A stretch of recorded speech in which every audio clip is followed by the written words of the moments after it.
Welcome to the Christian Science Monitor for Friday, May the 14th, 2021. My name is Pam, and let's begin. A Chicago suburb hopes to lead the way with reparations model. Evanston, Illinois is set to be the first American city to pay reparations, giving eligible Black residents $25,000 housing grants. The approach is the first of its kind in the U.S., but some Black residents are saying the effort still falls short of true atonement. By Sophia Tureen. Evanston, Illinois. When Terry Murray tried to buy her first home in 1968, searching this leafy college town for the perfect place, she thought she was an ideal candidate.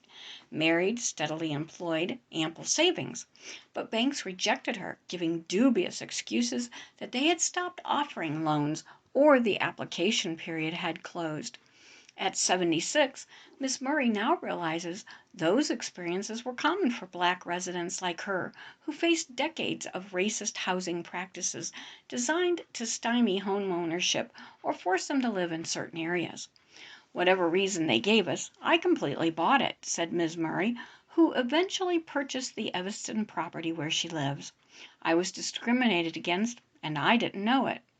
Now her community is trying to make amends as the first American city to pay reparations.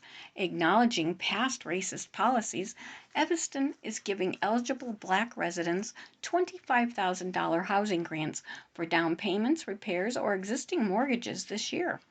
Although the approach is considered a model and homeowners like Ms. Murray are ready to apply, some Black residents say the effort falls short and true atonement hasn't begun. The idea of reparations wasn't a hard sell in the predominantly white Chicago suburb of about 74,000 that's known for liberal activism, intellectual discourse, and Northwestern University.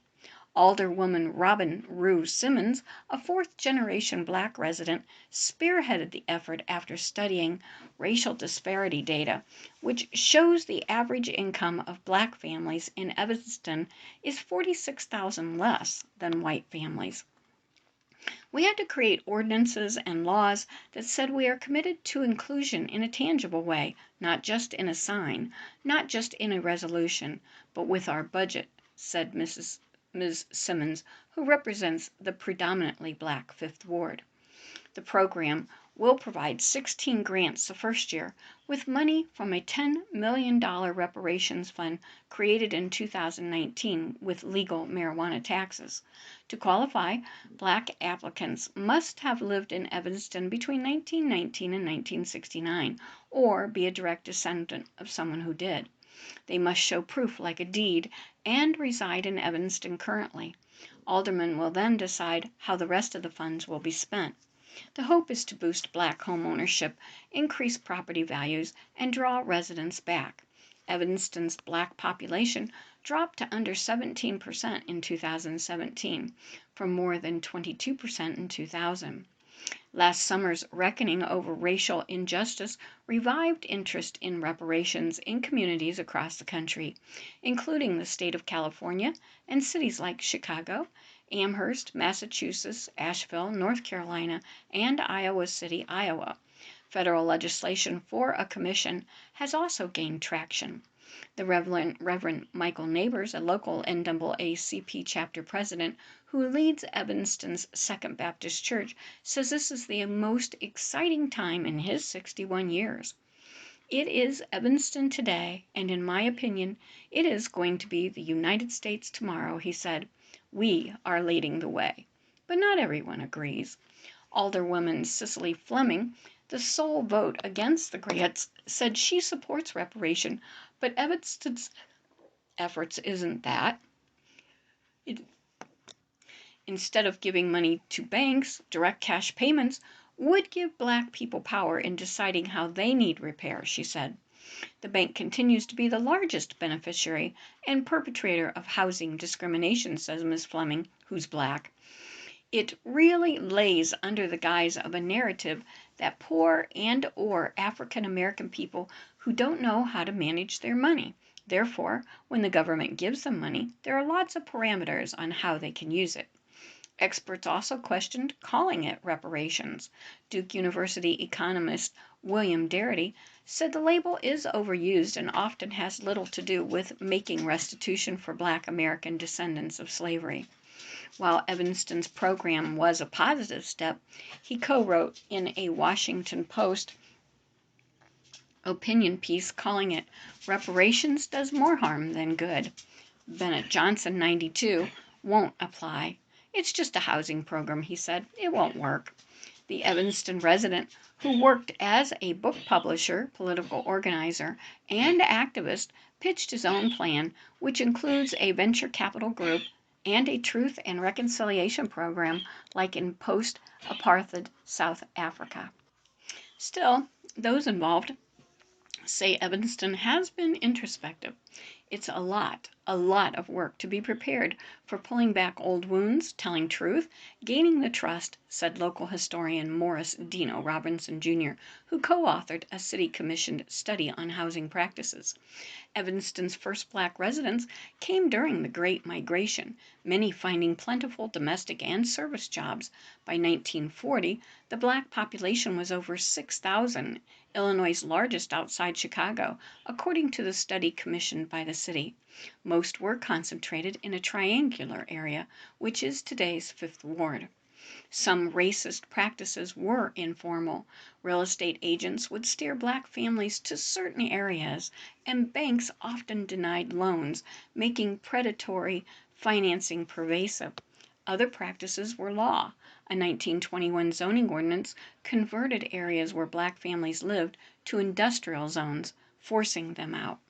The consequences of the racial discrimination multiplied over time, said Jenny Thompson of the Evanston History Center, another study author. Lots in the Black enclave were smaller, the buildings densely populated.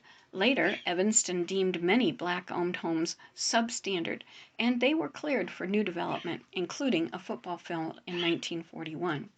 Ms. Murray and her sister, Joanne Cromer, grew up in the Fifth Ward, calling it thriving and close-knit. Miss Cromer also remembered white families leaving physically, moving homes out of the neighborhood. The sisters will apply. Adjacent properties Miss Murray owns through the 1968 purchase require foundational repairs and a new water line. Miss Cromer bought their parents' home and wants to pay down her mortgage. Real estate represents wealth. I don't think people understand if Black people had been allowed to buy property, there would be a lot of wealthy Black people in Evanston, Ms. Cromer said. There would be a path of wealth, generation to generation. That's what Nico Ross, 25, wants.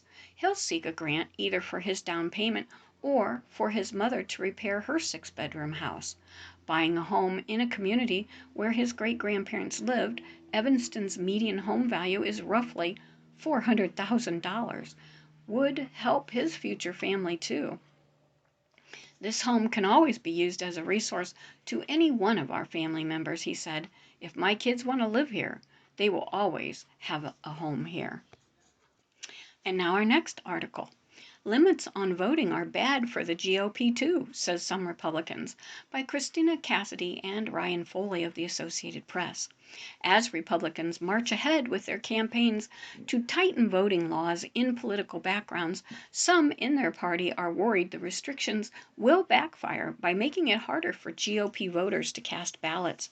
The restrictions backed by Republicans in Georgia, Florida, Iowa, Texas, and Arizona often take aim at mail voting, a method embraced by voters from both parties, but particularly popular with older voters. The new rules concerning Republican vote may be billed as adding security or trust in elections, but ultimately could add hurdles for key parts of the GOP coalition. The suppression tactics included in this bill would hurt the Republican Party as much or more than its opposition. Texas State Representative Lyle Larson, a Republican, said in an opinion column this week, "One can only wonder, are the bill authors trying to make it harder for Republican voters to vote?" On Thursday, Florida Governor Ron DeSantis signed a wide-ranging voting bill, making his state the latest to tighten its election rules, while lawmakers in GOP-controlled Texas debated new limits on voting well into the night. The push for new restrictions comes even though former President Donald Trump won both states last year, and Republican officials touted their elections as fair and efficient. Critics charge the effort is meant to make it harder for Democrats to vote. But some of the impact is likely to be bipartisan. The Texas proposals add new restrictions on early voting and prohibit county officials from sending ballot request forms to all registered voters. Until last year, it was Republicans who were more likely to cast mail ballots than Democrats were. In 2016, 40% of mail ballots were cast by people who had voted in a GOP primary, compared to 27% cast by Democratic primary voters. In Arizona, thousands of GOP voters could find themselves no longer automatically receiving ballots in the mail under a proposal that would remove infrequent voters from a permanent voting list. Florida's new law requires voters to request their mail ballots every 2 years, rather than every 4. Critics of the idea argue that could lower voter turnout in off-year elections when already far fewer voters cast ballots. Any changes to mail voting in Florida is certain to affect older voters. Anything that makes it harder for people to cast their vote will have an oversized impact on seniors, says Florida State Senator Jeff Brandes, a Republican who voted against the bill. He noted that many older adults live in his Pinellas County district. I don't think many of them understand the broader implications of this legislation yet. I don't think many legislators understood it as it was going through the process. Republicans in other states are pressing ahead. In Ohio, another Republican-dominated state, a bill introduced Thursday would restrict the placement of drop boxes, eliminate a day of early voting, and tighten voter ID requirements. In general, Republican supporters argue the changes will have minimal impact on voters and are aimed at boosting public confidence. It's going to remain really easy to vote after this legislation is signed into law, Iowa State Representative Bobby Kaufman told colleagues in urging them to support his proposal that was signed into law in March. This bill protects Iowans' right to vote, and it adds certainty and security to it. Republican lawmakers have zeroed in on mail voting rules this year after a notable shift in voting patterns in the November election resulted in more Democrats casting mail ballots in a few key states. That followed a year in which Republican voters heard repeatedly from Mr. Trump that mail voting was insecure and rife with fraud despite any evidence. The pandemic also drove core Democrat constituencies to mail voting to avoid crowded polling places. It remains to be seen whether this trend will hold as pandemic restrictions ease and people return to pre-pandemic voting behaviors. In the past, especially in places like Florida, that meant more Republicans voting by mail. When you restrict access by reducing opportunities for voters, you are suppressing the vote for all voters, says Adrian Fontes, a Democratic former chief elections officer in Maricopa County, Arizona. Many of the restrictions being proposed by Republicans are effectively a product of their ignorance of the voting habits of their own constituents. In Iowa, 76% of eligible voters cast ballots last November, among the highest rates in the nation, as Republicans swept races up and down the ballot. Mr. Trump easily won the state in what had been expected to be a close race. Republican Joni Ernst won election to the United States Senate, and Republican flipped 2 U.S. House seats with no major problems or fraud reported. And yet, state lawmakers approved several changes to election laws, including a new statewide deadline for mail ballots that could mean an increase in the number of ballots rejected for arriving late. Previously, mail ballots were counted in Iowa as long as they were postmarked the day before the election and received by noon the following Monday. If the new Election Day deadline had been in effect last November, it would have meant more ballots from registered Republicans tossed out, at least 689, compared to 649 Democratic ballots and 616 unaffiliated ones, according to a review of state data. That, combined with a new shortened period of just 20 days for when clerks can send out ballots, means rural residents who prefer to vote by mail will have a narrow window to receive their ballots, fill them out, send them back. In 2020, this period spanned 29 days, a reduction from 40 days in 2016. All this will undoubtedly affect rural parts of the state where mail service is typically slower. Smaller rural counties have a large elderly population who typically choose to vote absentee because of weather or health concerns. Why are we making it harder for them to vote? Rebecca Bissell, a Republican and the county elections commissioner in Adams County, asked lawmakers in February. In Florida, Republicans have long held an advantage in mail voting. In 2016, about 940,000 more Republicans voted by mail. But last November, Florida Democrats outvoted Republicans by about 680,000 mail ballots amid a record 4.8 million total mail ballots cast. Mr. Trump still ended up carrying the state by about 3 percentage points. Governor DeSantis, in signing the bill during a live broadcast of Fox and Friends, praised it as the strongest election integrity measures in the country and said tighter restrictions were needed on drop boxes to protect the security of the voters. Voting rights groups said Republicans are counting on the motivation and privilege of their own voters to overcome any hurdles they may face, leaving poor and minority voters to bear the brunt of these restrictions. Mac Stipanovich, a longtime Republican operative who has since left the party, said there's a risk that new elections rule in Florida could end up having other unintended consequences. There's also the possibility that by appearing to intentionally try to keep poor people of color from voting, you will incense them, and you'll get exactly the reaction you didn't want, Mr. Stipanovich said. Associated Press writer Bobby Calvin in Tallahassee, Florida, contributed to this report. And now, our next article. This community garden in Southeast Washington grows far more than food, by Noah Robertson, Washington. 3 years ago, when Javal German received his assignment through Washington's Summer Youth Employment Program, he wanted nothing to do with it. He would be working with Project Eden, a community garden in the city's troubled southeast, known for police sirens, much more than produce. A Washington native himself, Mr. German dreaded the months of labor in the district's humidity. He didn't even like vegetables. While meeting his supervisors on his first day, Mr. German laid his head face down on the desk. "Sir, if you don't want to be here, you're welcome to leave," he heard back. "But you can't put your head on the desk." Mr. German stayed, and the summer surprised him. He enjoyed the outdoor work, which reminded him of childhood gardening with his grandmother. As an older member of the summer group, he began mentoring some of his younger co-workers. He even started eating greens.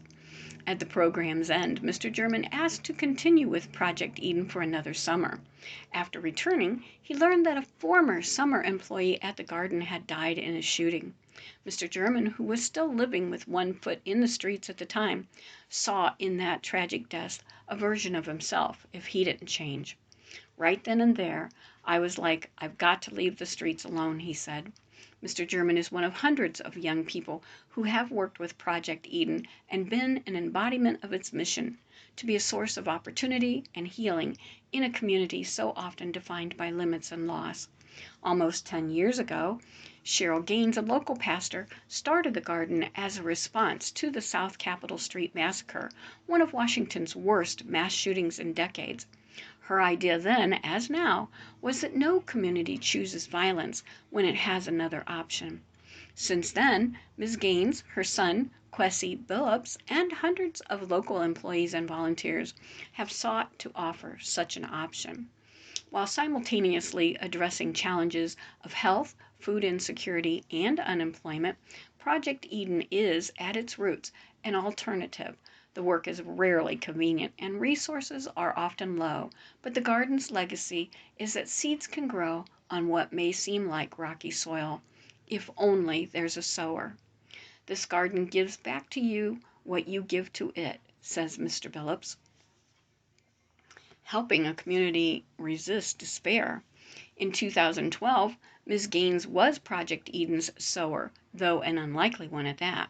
She grew up with an abusive alcoholic father in public housing outside New Orleans, only to trade that past for a career in law and later ministry.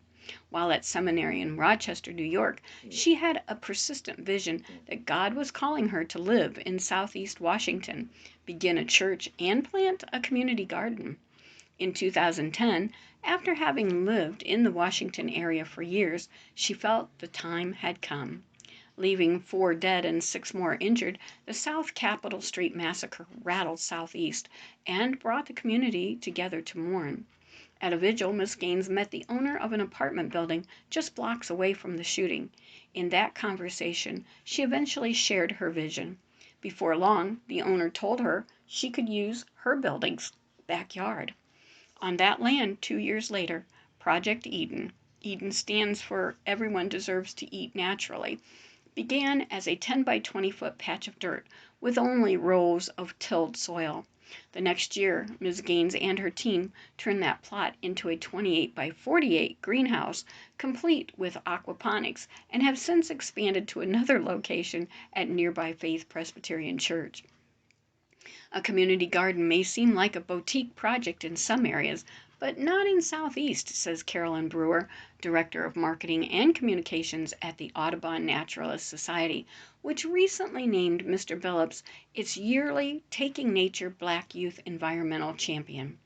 The area is a food desert, she said, with only one major grocery store for just over 80,000 residents. Many of those living in the Southeast Washington have some of the lowest per capita incomes in the country, and the unemployment rate is 18%. The holes left by limited opportunity in education are often filled by crime and violence. When people have opportunities to give back, that allows them to grow and develop and mature and make an even greater contribution to their families and their communities, says Ms. Brewer. Project Eden isn't just resisting material challenges of nutrition and income, says Mr. Brewer. It's helping the community resist despair. It's a constant battle, she says, and they're winning that battle. Seeds that keep growing. Winning involves sweat-stained shirts and dirty hands in the growing season from early spring to late autumn. To Mr. Billups, who has spent almost half his life working in the garden, those hours are part of his identity. Project Eden sources its produce in the form of seeds through donations, grants, and community partnership, including one with the Capital Area Food Bank. While the selection depends on what's available, volunteers follow a loose crop rotation of roots, legumes, fruit, and greens, like the lush Swiss chard, growing tall this season. Sometimes all by themselves, last season's crop will sprout back up, like a living legacy left in the soil. Volunteers distribute the food along with donations from the food bank to the community using Faith Presbyterian as their distribution site. Thousands in the area have benefited from their work, says Mr. Billups, and without prompting, many of them volunteer. One man offers to cut the grass, another woman in the neighborhood apartment building keeps watch lest an intruder break in. Project Eden was really founded as an engine of agency for people to be able to see that you can grow your own food and you can stake your own claim in your own environment, says Mr. Billups, who recently graduated from American University and plans to continue his work with Urban Gardens when he starts a job in Baltimore. Irvin Bias, a deacon at Miss Gaines' church, is one of the volunteers. He's been with the project almost since its beginning and has worked so many hours that Mr. Billups calls him the master gardener. Despite having 2 jobs, Mr. Bias visits the garden at least once a week. Getting his hands dirty reminds him of childhood moments in the garden with his father. On still mornings, tending to the crops alone, especially his fragrant mint, makes him think of God. Volunteers at the garden regularly call each other brother and sister. On a mid-April Saturday, the day of weeding, watering, and other scattered work began with an a cappella rendition of Lift Every Voice and Sing, the Black national anthem. Everyone stood in a circle and sang together. But the sense of community fostered in the greenhouse is fragile. The building whose yard houses Project Eden's greenhouse recently went up for sale, and they couldn't compete with an enormous bid from the developer. While they hope to stay, they'll move if they need to, says Miss Gaines. But even if their work at that location is done, it's not over, Mr. Bias said. A seed planted in a garden is a seed planted in the gardener. In him and in Mr. German, Miss Gaines, and Mr. Billups, and thousands of others who've passed through the greenhouse, eaten the food, and tasted the fruit of their land, that seed still grows. I don't know when this will ever end, says Mr. Bias, but something I can always take with me to share with somebody else. And that concludes the reading of the Christian Science Monitor for Friday, May the 14th. My name is Pam. Thank you so much for having me into your house today. Please stay safe until we meet here again. And as always, my wish for you is abundant blessings today.